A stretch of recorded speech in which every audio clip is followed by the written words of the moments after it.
கர்த்தருடைய பரிசுத்த நாமத்திற்கு மகிமை உண்டாகட்டும். எனக்கன்பான சகோதர சகோதரிகளுக்கு ஆண்டவராகிய இயேசு கிறிஸ்துவின் இனிய நாமத்தில் நல்வாழ்த்துதலையும் வணக்கத்தையும் தெரிவித்துக் கொள்கிறேன்.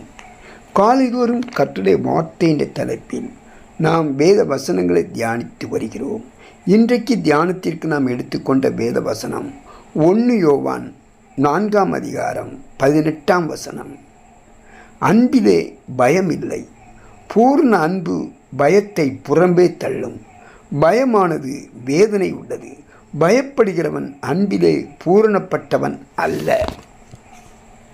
பயம் வேதனையை தருகிறது, கவலைகளையும் அமைதியின்மையையும் சமாதானமின்மையும் ஏற்படுத்துகிறது. இந்த வேதனையை அன்பு நம்பிக்கை போன்ற தேவ அன்பு நமக்கு மனநிறைவையும் மன அமைதியையும் சமாதானத்தையும் தருகிறது.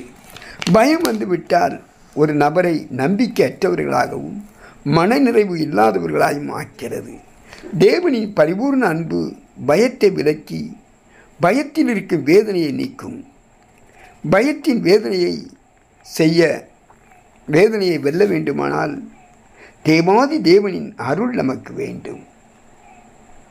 அந்த அருளை பெற நாம் அவருக்குள் சரணடைய வேண்டும். நாம் தேவனிடத்தில் அன்பு கூறும்போது நம்மிடத்தில் பயம் இருக்காது. அன்பிலே பயம் இல்லை.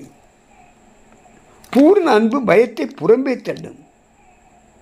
எங்கெல்லாம் அன்பு இருக்கிறதோ அங்கெல்லாம் பயம் இருக்காது.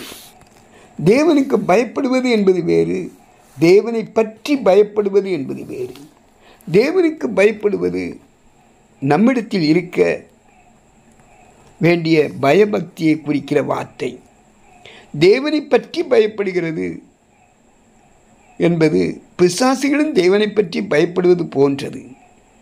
கர்த்தருடைய பிள்ளைகளாகிய நமக்கு தேவனை பற்றிய பயம் நமக்கு தேவையில்லை. தேவனுக்கு பயப்படுகிற பயம் இருக்க வேண்டும்.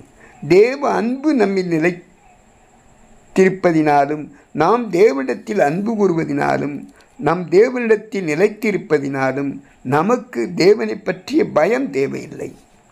ஆகையால் தேவனுக்கு பயப்படுகிற பரிசுத்தமான பயம் ஒவ்வொரு கர்த்தரின் பிள்ளைகளுக்கும் காணப்பட வேண்டும். நம்முடைய பயபக்தியில் அன்பு கலந்திருக்க வேண்டும். நம்முடைய அன்பு பூர்ண அன்பாக இருக்க வேண்டும். நம்மிடத்தில் பூர்ண அன்பு இருக்கும்போது தேவையில்லாத பயங்கள் எல்லாம் புறம்பே தள்ளப்படும். ஏனெனில் அன்பிலே பயம் இல்லை. பயமானது வேதனை உள்ளது.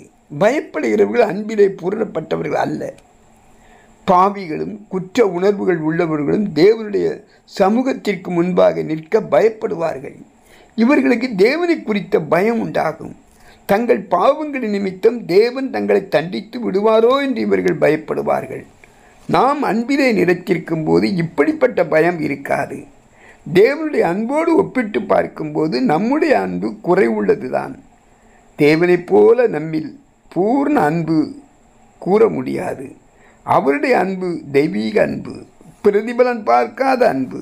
அது ஒரு மெய்யான அன்பு, அது பரிபூர்ண அன்பு. அப்படிப்பட்ட பூர்ண அன்பு நமக்குள் நிலைத்திருக்கும் போது பயத்தை புறம்பே தள்ளும். நம்முடைய அனுதின வாழ்க்கையிலே இந்த பூரணமான அன்பை வெளிப்படுத்துவதனால் நியாய தீர்ப்பு நாளிலே நமக்கு ஒரு தைரியம் உண்டாகும். இந்த உலகத்தில் நாம் பாவத்தையும் சாத்தானின் அந்தகார கிரியைகளையும் ஜெயித்து இயேசு கிறிஸ்துவைப் போல இருக்க முடியும். தேவனே, உம்முடைய அன்புதான் என் பயத்தை போக்கும். எனவே என்னுடைய விசுவாசத்தை உம்மீது வைக்கிறேன். நான் எதிர்நோக்கும் எந்த ஒரு சூழ்நிலைகளிலும் நீர் என்னை நடத்துவீர் என்று அறிந்திருக்கிறேன். உம் அன்பை பெற்றுக்கொள்ள கிருபையாய் எனக்கு மனம் வேண்டும். ஆமென்.